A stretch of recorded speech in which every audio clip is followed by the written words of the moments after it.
All right, let's discuss this further now with James Dorsey. He is an adjunct senior fellow over at the Rajaratnam School of International Studies. He joins us now from Singapore. James, it's great having you on the show. Just a moment ago, Ubay and I were actually breaking down, or he was breaking down, the military aspect of this. Let's look at this from a different perspective. In recent weeks, we've seen a flurry of diplomatic activity in and out of Beirut. But when you look at specific comments, I want to bring to your attention the Israeli Foreign Minister Katz's warning, saying that, time is running out to reach a diplomatic solution when it comes to the situation in southern Lebanon. How close do you think we are to a tipping point? Well, I think we need to keep things in perspective and consider what is this about. Hezbollah wants to be seen to be supporting Hamas in the Gaza Strip, but doing so without Lebanon paying the price for doing so.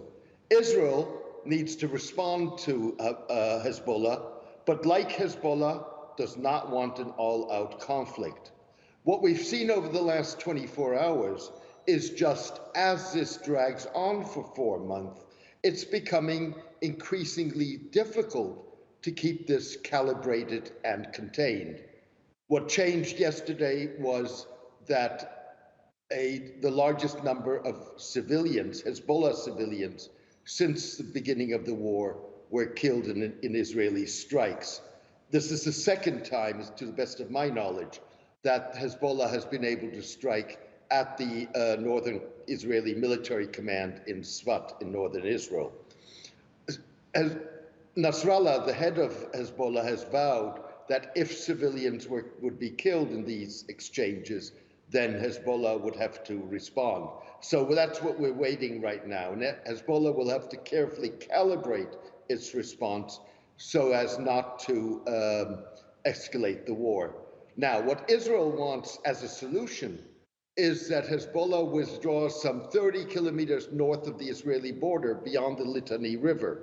That's not something that's going to be negotiable, although Hezbollah has said it may be negotiable, but only once the Gaza war ends.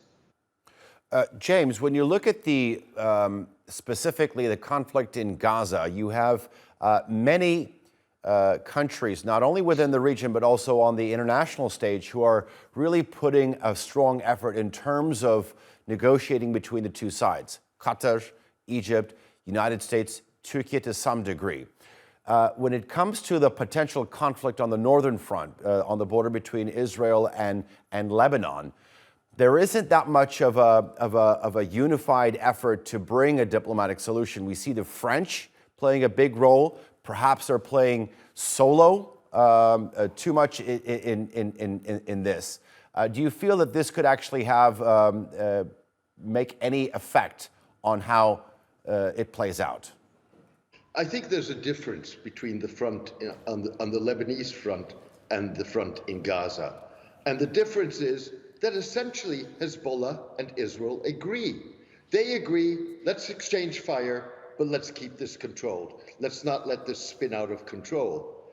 In Gaza, it's very different. Hamas wants an end to the war. Israel does not. And so I think that partly explains why you have differences in diplomatic attention and in pressures on both sides. There is a statement that the road to hell is actually paved with good intentions. The intention may be there, but this is, as I was just talking to about just a moment ago, this could very easily slip out of control, even if Iran doesn't want it to. Well, I don't even know if it's Iran's decision. I think that both Hezbollah and Israel do not want it to happen. That does not mean that they are able to prevent it from happening. And what we're seeing is with these incidents, like the killing or the deaths of the civilians yesterday on the Lebanese side, it's becoming increasingly difficult to contain this conflict. But this conflict will continue as long as the war in Gaza continues. Okay, James Dorsey, always a pleasure having you on the NewsHour. Thank you very much for joining us. Thank you for having me.